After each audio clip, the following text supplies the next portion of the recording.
Yaani baby uogope unakuja mpaka nyumbani. Sasa unamjua mjomba wangu? Sikia mjomba wangu ananiambia sasa mimi sijipa mwangu. Akikukuta hapa atakupiga. Usiondoke. Tuondoke tuende.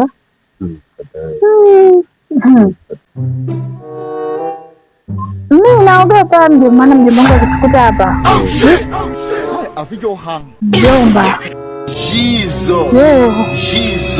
Wewe maana mdogo.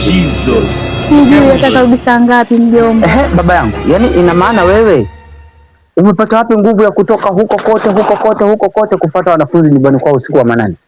Mimi nasoma naye. Mjomba. Mimi nasoma naye. Wewe unasoma naye wapi huyu? Mjomba unasoma naye? Kata kipande kidogo. Ninapokuwa nazungumza na washenzi hawa naomba uniache. Kwanza wewe ndani. Baba, wewe ndio unajua kulea watoto wa watu. Sasa wewe leo utanijua mimi ni nani. Taarifa zangu sio kwamba hauna. Aya njoo. Nadhani wewe leo ndio utakuwa shangazi yake. Haya. OML. Okay. Daddy.